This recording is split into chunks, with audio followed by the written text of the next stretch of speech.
Sir ఈ lockdown టైంలో మీరు ఎప్పుడు తిరిగే అలవాటు, బాగా తిరిగి ఎప్పుడు ఒక ఊర్లో ఉండేది కాదు. అట్లాంటిది అంటే తిరగడం అంటే ప్రచారం చేయాలి, ప్రజలను కలవాలి అనేది. ఈ లాక్డౌన్ టైంలో హాయిగా ఇంట్లో కూర్చొని పిఎంసీలో రోజు లైవ్ ఇస్తున్నారు కదా సార్, దాని మీద మీకు వచ్చిన ఫీడ్బ్యాక్ ఏంటి, మీ అనుభూతి ఏంటి సార్? ఫస్ట్ టైం లాక్డౌన్ వచ్చినప్పుడు ఏంటబ్బా ఇది వచ్చింది అనుకున్నాను. మనమేమో తిరిగేవాళ్ళం, కానీ వచ్చింది. ఫస్ట్ 2 రోజులు బలవంతంగా కూర్చున్నాను ఇంట్లో. ఓకే, ఓపెన్ టాక్ సార్ ఇది, ఓపెన్ టాక్. నాకేం నచ్చలేదు. ఓకే, వెధవ కరోనా, వెధవ లాక్డౌను అన్నీ తిట్టుకున్నాను. బయటికి తిట్టలే, లోపల తిట్టుకున్నాను. 2 రోజులు అయింది అనుకున్నాను. తర్వాత మళ్ళీ ఇంట్లో ఉండేవాళ్ళం బయటికి. దానికి తోడు మేమేమో హాయిగా తిరుక్కుంటూ మీ దగ్గరికి వచ్చేవాళ్ళం. అవును.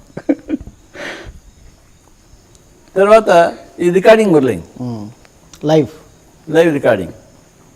దాంతో నాకు ఇంట్రెస్ట్ పడింది, ఏదో నేను పని చేయొచ్చు కదా అని చెప్పేసి. బాగుంది, నాకు నచ్చింది. మీరు రోజు వస్తుండేవారు. అవును సార్. మీరు హాయిగా తిరిగేసి కదా, మీకు లాక్డౌన్ లేదు. ప్రెస్ అంటారు. కానీ ఆ ప్రెస్ను పెట్టింది దాని ఫౌండరే మీరు సార్. మీరు పెట్టకపోతే బాగా ఇక్కడ ప్రెస్ సార్. మీరు బాగా వచ్చేవారు, బాగా ఉంది. ఇప్పుడైతే ఆ 2 రోజులకి ఆ లెక్చర్ ఎప్పుడు వస్తుందని నేను ఎదురు చూస్తున్నాను. బ్రహ్మాండంగా సబ్జెక్ట్ కూడా బాగా వచ్చింది. I'm very happy.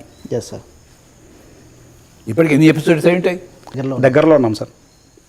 ముఖ్యంగా కోవిడ్-19 సమయంలో సార్ మీ ప్రోగ్రామ్స్ ద్వారా వచ్చిన ఫీడ్బ్యాక్, చాలామంది కోవిడ్-19 వచ్చినప్పుడు చాలా ఫియర్కి లోనయ్యారు సార్, చాలా భయాలకు లోనయ్యారు.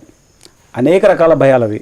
అలాంటి ఎన్నో రకాల భయాల నుంచి మేమందరం కూడా సార్ యొక్క స్పీచెస్ మాకు ఎంతో మనోస్థైర్యాన్ని ఇచ్చాయని చెప్పారు సార్. ఎంతోమంది చెప్పారు సార్. నిన్ననే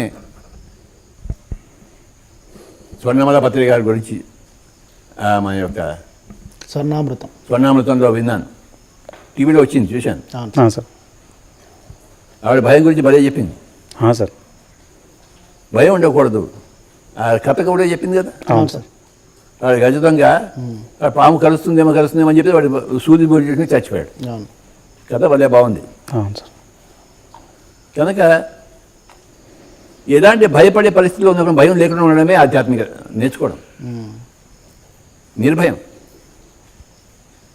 ఆధ్యాత్మిక అంటేనే ఈ 2 ముద్రలు ఉన్నాయి.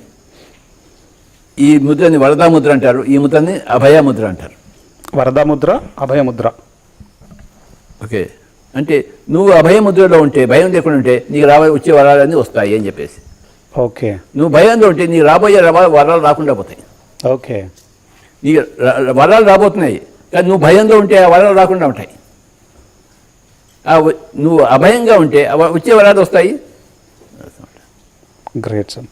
ఏ మందిరంలోకి వెళ్ళినా ఆ దేవీ దేవతా విగ్రహాలు ఇలా ఉంటాయి. అంటే ఏంటి నాయన, నువ్వు అభయంగా, అంటే వాళ్ళు ఏదో మనం రక్షిస్తాను కాదు, నువ్వు అభయంగా ఉండు, భయం లేకుండా ఉండు. అప్పుడు నీకు రావాల్సినవన్నీ వస్తాయి. నీకు ఎంతో రావాల్సిన ఉంది, నువ్వు భగవంతుడివి, నువ్వు సాక్షాత్తు మొత్తం సృష్టికి అధిపతివి నువ్వు. నీకు కావాల్సినవన్నీ నీకు వస్తాయి, కానీ నువ్వు భయంతో ఉన్నావు. భయం తీసే నీకు అన్నీ వస్తాయని చెప్తున్నావు. ఇది వరద భయద ముద్రలు.